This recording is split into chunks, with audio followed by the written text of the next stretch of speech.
Rosa Amarela, conto de Lília Guerra, presente no livro Perifobia. É assim, como uma imagem, mais parecendo uma miragem, uma flor no jardim. É assim, coisa tão bela, minha rosa amarela, quero você para mim. Alexandre Faria e Marcelo Lombardo, Rosa Amarela, por grupo Relíquia. A rosa amarela era uma deusa no jardinzinho. Havia outras também amarelas, ruivas, pálidas, alinhadas, mas aquela, robusta e vigorosa, que morava bem no meio do jardim, parecia uma mulher no auge da mocidade, segura da rigidez dos seios de gamelinha. Isabel, chegando da feira, notou-a esplendorosa. Parou para descansar antes de subir com um carrinho repleto de novidades pelos degraus curtos da varanda. Sentou-se num deles e admirou a flor banhada de manhã, até que a cantoria da avó a despertou. Então, debruçou-se à janela escancarada da sala e flagrou Madalena ajoelhada, aplicando a pasta vermelha sobre o piso. Cortinas amarradas para que o sol entrasse e aquecesse tudo, cadeiras de pernas para o ar sobre a mesa, venturosas de tanta liberdade. Na vitrola, Noé Rosa e seu gago apaixonado, ampliada a ternura pelo chiado manso da agulha que reproduzia a canção e seu escandaloso concorrente, o da panela de pressão, que lançava pelos ares o cheiro sublime de feijão fresco. Isabel ralhou aborrecida. Vó, que teimosia! A senhora sabe que não deve se esforçar por causa do reumatismo. Mas Isabel, um sábado tão bonito, você quer que eu fique deitada ensaiando para quando for defunta? Não fala assim, vó. Odeio pensar ou falar em morte, credo. Bobagem sua, a morte é coisa da vida, e ninguém fica para semente. Olha, Anice faz uma boa faxina, mas nem de longe encera o chão como eu. Além do mais, ela não sabe operar a enceradeira. Vozinha, enceradeira é coisa que ninguém mais sabe manusear. Isso é peça de museu, assim como esse seu vitrolão. Eu já disse que deveríamos revestir o chão de um material mais prático e que você precisa de um aparelho de som mais moderno. De jeito nenhum. Adoro o meu chão vermelho e brilhante. Quando eu morrer, você pode reformar tudo e dar fim nos meus discos também. Chega de falar de morte, que coisa! Eu trouxe o frango picado a passarinho, como a senhora pediu. Então troque o disco enquanto eu cuido das panelas. Bote a divina Elizabeth Cardoso para cantar. Isabel se benzeu. Tenho até medo de mexer nessa relíquia. Madalena não abria mão das paredes pintadas de verdinho e esperança. Havia renda nas cortinas e toalhas. Sobre sua cama, a colcha de chenille esticada, como uma caravelha ajustada por cirurgia plástica, e a boneca dorminhoca com seu traje de pelúcia composto de pijama e touca, a franja crespa e os cílios postiços tomados de poeira. Na mesa de cabeceira, o terço de perolinha, o vidro de seiva de alfazema, a velha moringa, herança de sua mãe, e o livro sagrado aberto eternamente no Salmo 91.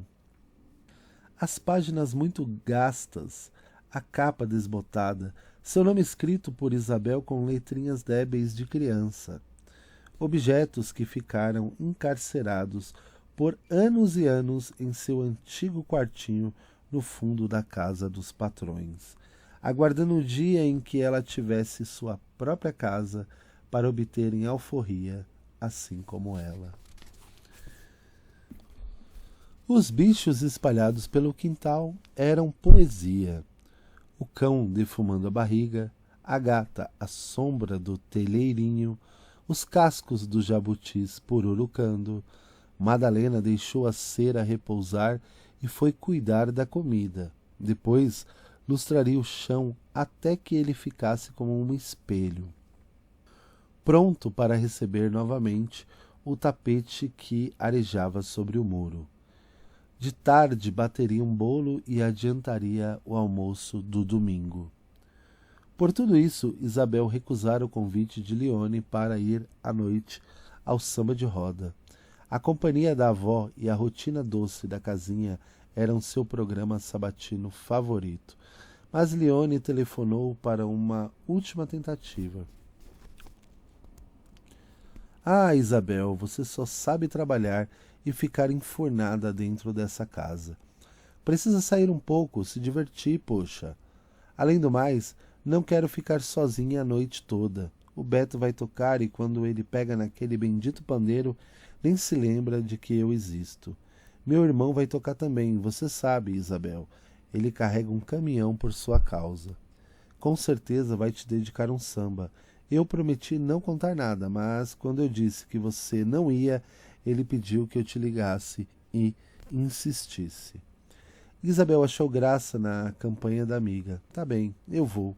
Mas nada de virar à noite. Quero vir cedo para casa e dormir feito uma pedra. O espelho refletia a carne rija e dourada de Isabel. As mãos deslizavam pelo colo, espalhando creme sobre a pele aveludada. Ouvira dizer a vida inteira que era filha de preto com branco e ainda se lembrava de quando aprendera na aula de artes na escola que a mistura de preto e do branco resulta em cinza. Na época, ficara satisfeita em observar que, em seu caso, a regra não se aplicava. Cinza só era bonito no céu nos dias nublados. Gostava de sua cor de bolo de chocolate, mas, se pudesse escolher, preferiria ter a pele tão negra e reluzente quanto a da avó Madalena. Experimentou o vestido azul e foi à sala pedir opinião. E então, vó, essa roupa está boa? Madalena examinou-a, olhando por cima dos óculos pousados na ponta do nariz. Está sim, para ir à missa. Comprida feito batina. Quem tem que esconder as pernas sou eu, que já estou para as traças. Isabel emburrou e foi espiar o comecinho da noite na janela. Estava quente, mas amena. A rosa estava ainda mais linda agora, revigorada pelo frescor noturno. Isabel a observou por uns instantes e correu para o quarto. Voltou à sala metida num vestidinho amarelo de tecido leve que não usava havia muito tempo. E agora, dona Madá, o que acha? Madalena sacudiu a cabeça em sinal de aprovação. Ah, agora sim. Isabel sorriu satisfeita e foi escolher as sandálias e os brincos. Na caixa de bijuterias estava o broche encontrado no dia da tempestade e que ela já havia desistido de entregar ao dono. Pensou em usá-lo, mas o tecido do vestido era fino demais e ela temeu que se esgarçasse. Aprontou a maquiagem e pegou a bolsa a tiracolo. Já era hora de sair. Espantou Elizabeth, que acompanhava seus movimentos, feito uma estátua sobre a cômoda, apagou a luz e bateu à porta. Mas em menos de um minuto estava de volta ao quarto. Remexeu a caixinha, encontrou o broche e o pendurou com cuidado no vestido. Quando Isabel entrou na quadra da escola, o cavaco emudeceu. Os dedos que arrancavam suas notas ficaram estagnados. Carlinhos tomou um cutucão do cunhado. Acorda, velho. Só então retomou os movimentos, sem, no entanto, desviar os olhos que seguiam Isabel. A música terminou e houve um intervalo. Carlinhos correu para cumprimentá-la. Isabel, achei que você não viesse. Eu também achei, mas sua irmã não me deu opção. Leone zombou. Mano, eu acho que fiquei transparente porque você não me viu aqui. Já não me basta o Beto, que nem veio falar comigo. Carlinhos sorriu encabulado. Você está muito bonita, Isabel. Toma alguma coisa? Por enquanto apenas água. É cedo ainda. Leone continuou zombando. Não sou transparente e também estou com sede. Aceito uma cerveja, por favor. Obrigada. Os músicos começaram a retomar seus lugares. Tenho que voltar. Depois dessa rodada, passo o cavaco para outro e venho me sentar um pouco com vocês. Presta atenção, Isabel.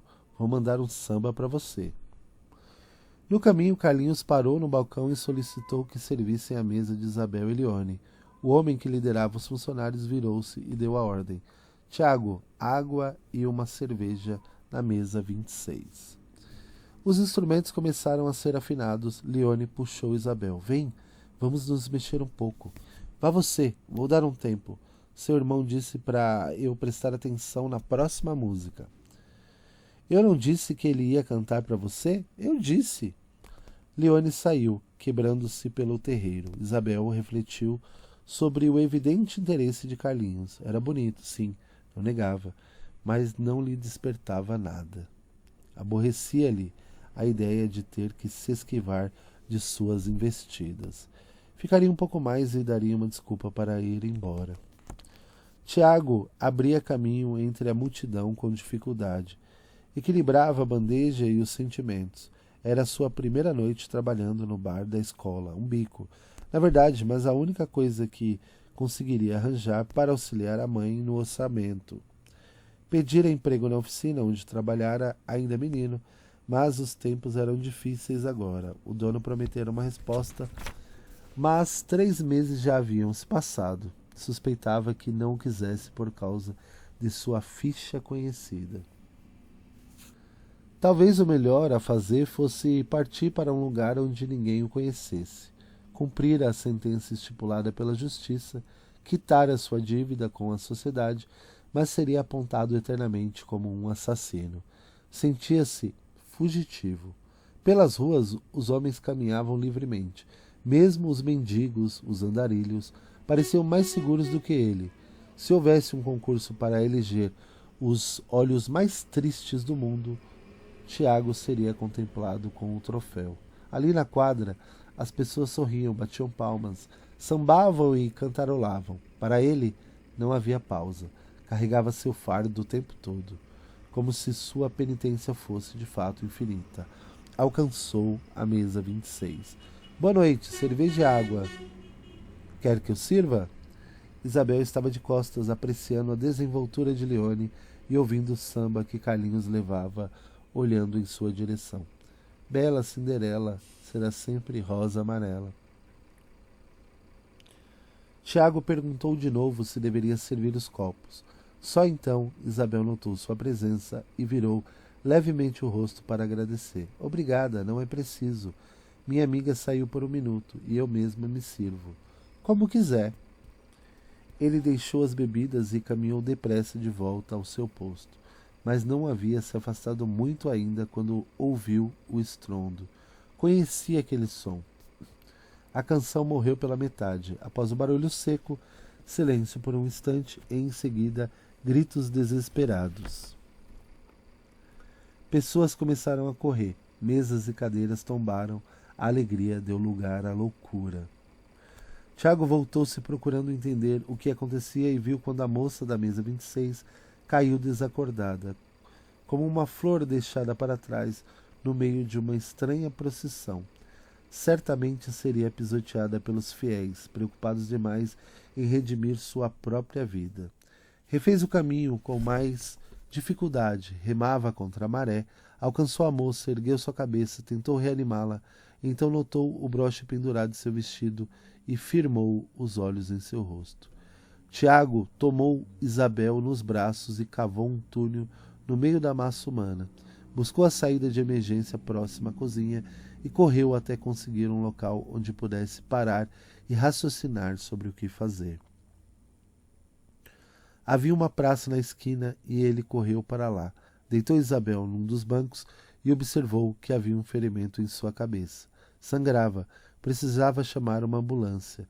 Não tinha dinheiro para um táxi e vivia uma situação delicada. Como explicaria aquela mulher ferida e desconhecida sob seus cuidados? Se a polícia passasse por ali, inclusive, seria difícil justificar a cena.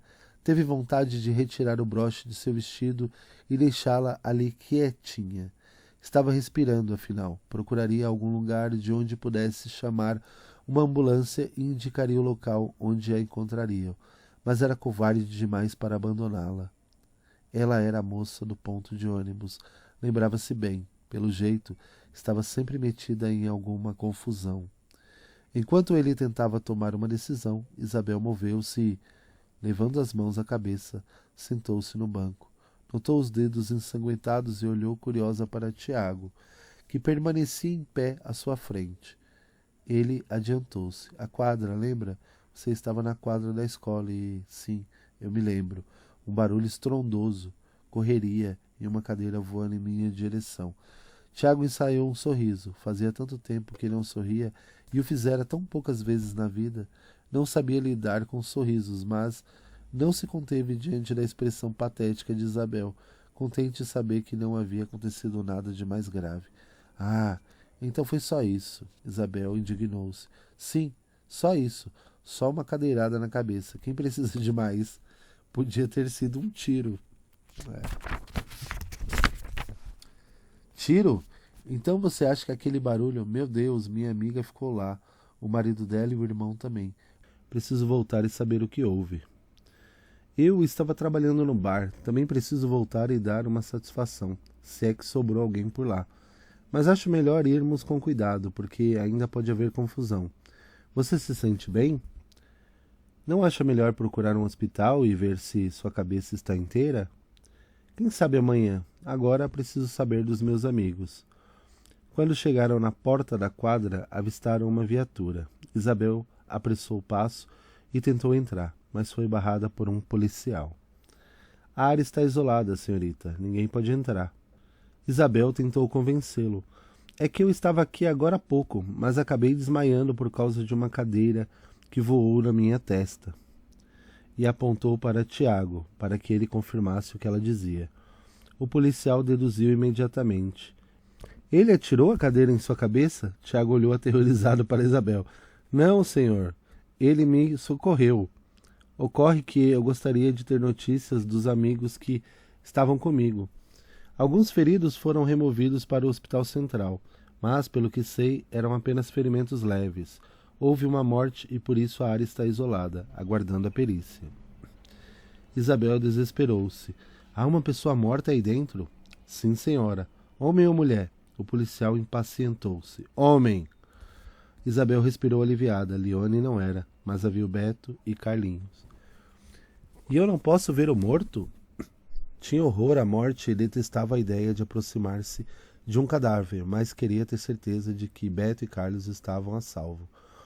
O policial suspirou, sacudindo a cabeça. Não, moça. A senhorita não pode ver o morto. A polícia técnica está chegando. Se precisarem que reconheçam o corpo, isso será feito no IML. Sugiro que procure seus amigos em casa ou no hospital.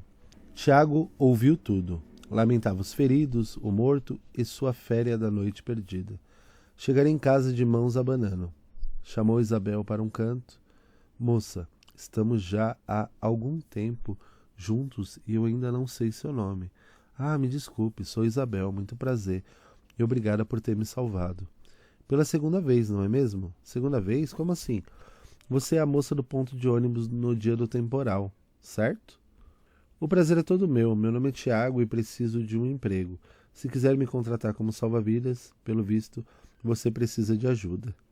Isabel olhou para ele e apontou o amuleto preso ao vestido. E Tiago, sim, é meu. Ela o abraçou e deitou a cabeça em seu peito, cansada e agradecida. Tiago ficou imóvel, sentindo os braços delicados envolverem seu corpo. E sem que pudesse controlar os movimentos, seus próprios braços corresponderam e também a envolveram. Ele percebeu o perfume doce nos cabelos dela. Ela ouvia a respiração ritmada que ele produzia. Ficaram assim por um instante longo que Tiago interrompeu assim que se deu conta disso. Eu te acompanho até em casa. Isabel aceitou a oferta. Olha, não é tão longe, podemos ir caminhando. Andaram lado a lado pela madrugada abafada e conversaram sobre o ocorrido. No portão de casa, Isabel o convidou para um café. Não, obrigado, já é muito tarde.